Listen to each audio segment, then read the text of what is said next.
Right now, this geodesic dome greenhouse in Haines, Alaska is buried in snow, and it's still coming down. Inside, the raised beds are empty and everything is quiet. But come summer, my friend Mardell grows cantaloupe melons here. Yes, real melons in a cold Alaskan climate. She gave me a tour and shared her secrets for warming the soil. If you're curious about how to grow warm weather crops in cold places, this Alaskan garden story is for you. Okay, so here we are in Haines, Alaska, which is not the melon growing capital of the world, that's for sure. But this is a geodesic greenhouse dome that Growing Spaces in Pagosa, Colorado makes. And we brought it up and put it together, and for the most part I love it.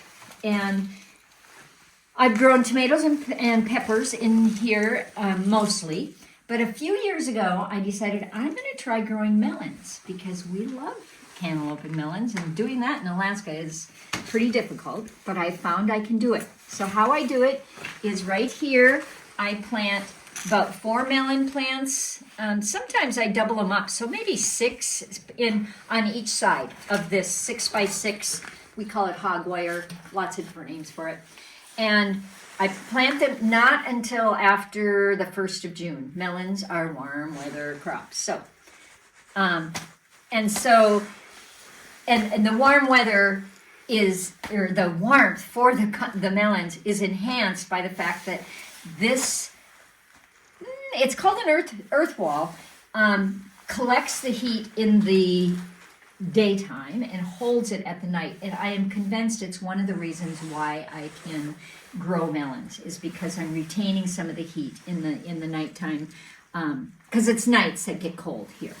And so this earth wall, which is sand. It's feed bags full of sand packed on top of each other, and then cement on it is the gist of that. So we plant the melons here on both sides. They grow up, and then they grow up with some guidance. We have to get up there and guide them. And so this whole thing above us is covered with melon leaves and melons then. Last year I got 24 melons, and the problem is that melons will fall off. They get, as they get bigger, they get heavier. So I found last year a good way of keeping them is as I used my old mass, from COVID times. I took my mass and hooked one edge over that. I connected it to the fencing, and then as the melon grew, I took and put it around and hooked it on the other side. You do have to pollinate melons. So I come in here pretty much, not every day, probably every third day or so, and I take one little flower and I hold it against the other flower and I pollinate it. And I found that I didn't do that the first year, and I figured out, they're not getting pollinated because I don't have enough insects in here. And so now I do pollinate.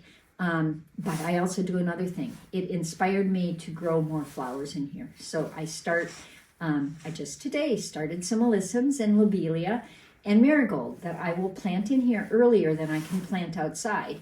And that brings in the pollinators, which of course then they will pollinate these other things as well. So the soil of how I created the soil in the dome is, as you can see, this is pretty deep. This bed is, I wanted to have it so that when I got old, I didn't have to bend over so much.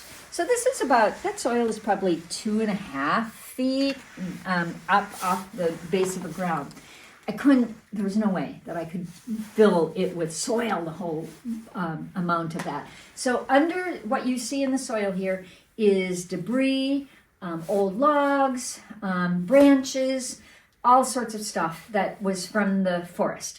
And I laid that in the bottom, and then I got some old sawdust, and I put that in, and a little bit of soil, and I jumped on top of it so that I could get some of the soil, not all of it, some of it it wasn't soil at that point, some of the sawdust and some of the other stuff to go down and fill between the branches. And then I came along and put that precious topsoil and soil that I had, compost and soil, and filled probably the top at that point 10 inches. Now it's deeper because every year I've added compost. And so that's what my soil is consisting of. And because all of those branches and dead logs and everything came out of the forest, I am now getting forest mushrooms that every year this place is full of those kind of mushrooms, and they come up and they make me happy because that tells me that I've got a good soil. So growing melons in Alaska, any cold climate, it takes some special effort because melons are a warm weather crop.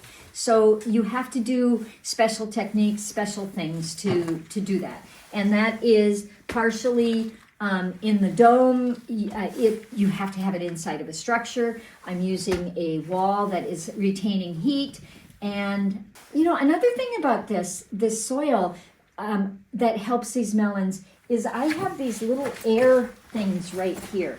And what that does is the air, and there's a fan over there, and it pulls the warmer air from the air, because it gets really warm in the summer, not hot, warm, and it pulls it under the soil, and then it comes out over on the other side of the dome. And so it keeps the air circulating, and it keeps this bottom soil a little bit warmer. And I do think that's another advantage, another reason that I can grow melons in this cold climate. That it's a challenge to do, but it is possible to do if you take those extra special efforts to make it warm and to pollinate. Got to do those two things.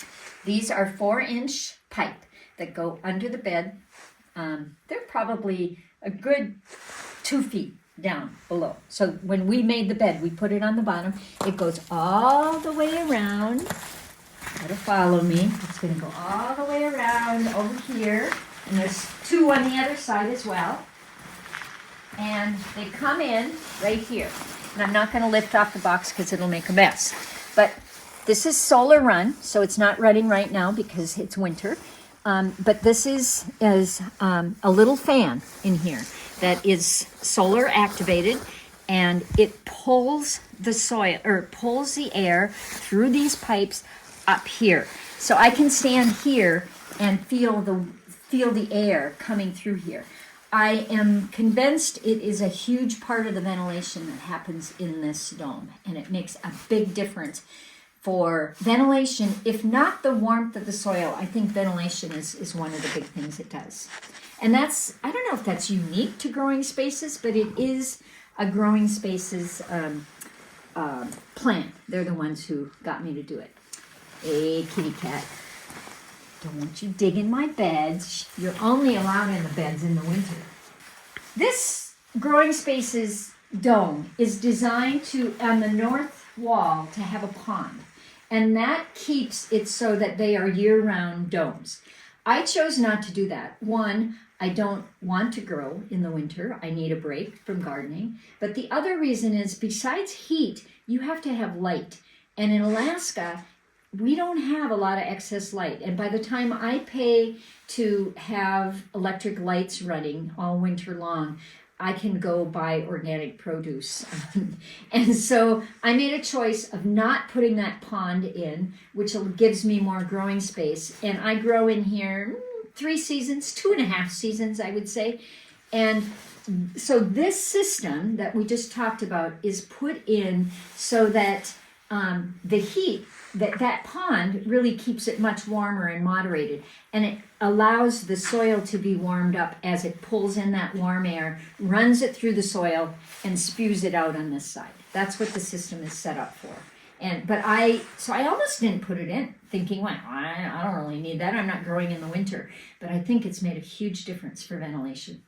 One thing we could say about the dome. The other thing is there's a lot of space up there that I had to figure out how to utilize. First, I thought I was going to do hanging pots, and that didn't really work very well. And so now I have discovered that I can grow this plant. It's called a trombosino squash, and I used it for many years as a summer squash. Now I use it as a winter squash as well.